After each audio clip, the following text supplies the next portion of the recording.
You have people that want to come forward, but honestly, Maria, they fear for their lives. Not only are the Biden lawyers and the Biden White House intimidating them, the media is trying to intimidate and discredit them.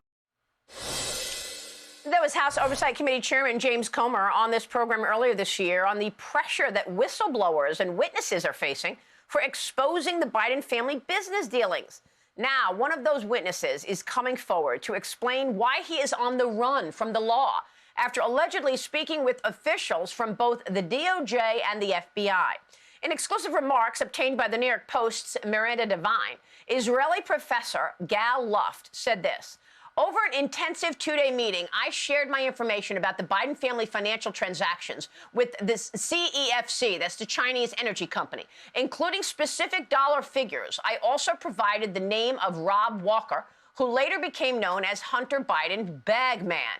Joining me right now with reaction is Wisconsin Republican Senator Ron Johnson. He's been at the forefront in this investigation into President Biden and his family's business dealings from day one. Senator, it's good to see you this morning. Thanks very much for being here this morning.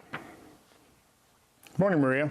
Your reaction to Gal Luft's testimony and the fact that now he's on the run, afraid for his life because he exposed Biden family business dealings. Well, I'm glad you're bringing it up. Miranda Devine did great work again. She got the video. What's very interesting about Dr. Luft is he's an energy expert, had a think tank, consulted with people like CIA Director James Woolsey, Robert McFarland, and he was consulting with CEFC, the same Chinese company connected to the Communist Party that was paying the Bidens millions of dollars. When he heard that Joe Biden was going to be running for president, that alarmed him because he knew how compromised Joe Biden would be. So he met with 2 prosecutors from the Southern District of New York and 4 FBI agents in Brussels for 2 days in March of 2019. What's interesting about those individuals, one of the prosecutors from the Southern District of New York is the same prosecutor that prosecuted Patrick Ho, the money launderer that paid Hunter Biden $1 million to defend him. And in that trial, he prevented the name of Biden's from being brought into court. Also, one of the FBI agents was the same agent then that signed the subpoena from the Hunter Biden laptop. So, you know, what Dr. Luft has shown is the same financial transactions, the millions of dollars, the $100,000 per month retainer for Hunter, $65,000 for James Biden, paid by CEFC.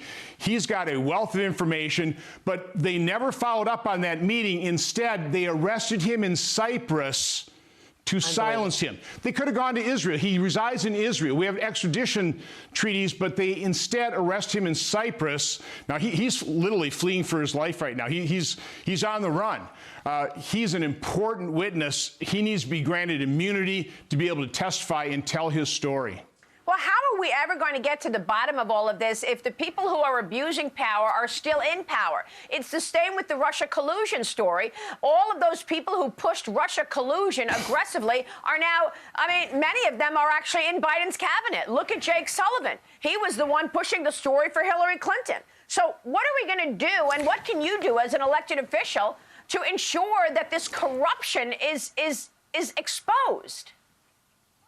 Well, we have to keep exposing the truth. We need more whistleblowers coming forward. But they've done a really good job of setting up their procedures in the FBI, in the Department of Justice, to insulate themselves from scrutiny. I mean, look at the letters that David Weiss sent to Jim Jordan in June 7th, June 30th. You know, basically giving Jim Jordan the middle finger. You know, you can't investigate us because we have an active investigation. That's what they always use as the excuse. So they've insulated themselves from scrutiny. It's very difficult. But, you know, one indication of the problem we have in terms of the multiple tier system of justice here is Robert Mueller, in less than 2 years, spent $32 million on his special counsel investigation on a complete hoax, on a false narrative that the Obama administration knew was perpetrated by Hillary Clinton as a dirty trick, the Russian collusion with Trump hoax. $32 million. John Durham, in over 3 years, only spent $7.7 million and delivered virtually nothing. Certainly prevented Senator Grassley and I from investigating the corrupt Russian collusion investigation. Now you've got Jack Smith. in a few months has spent $5.5 million. Robert Hur, who's investigating Biden's classified documents, spent $616,000. So when you just see the resources and effort put behind targeting Republicans or Donald Trump versus what little resources and how corrupt and unthorough the investigations are against Democrats, it's pretty revealing.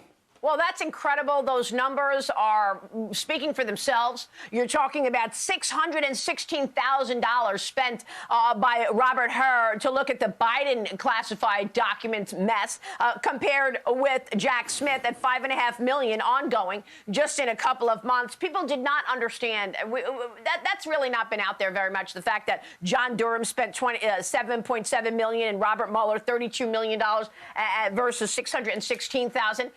For her, really extraordinary. You say that there are 3 scandals that we need to focus on. The scandal of the Biden family influence peddling, the scandal of the federal agencies ignoring crimes from Democrats in plain sight, and the scandal of the media completely ignoring all of it. Yeah, I mean, let's face it. What evidence are we going to have to develop before the mainstream media actually pays attention to the corruption of the Bidens? You know, one of the reasons John Durham wasn't able to get convictions is I think the jury took a look at the bad actors in those cases were literally the FBI.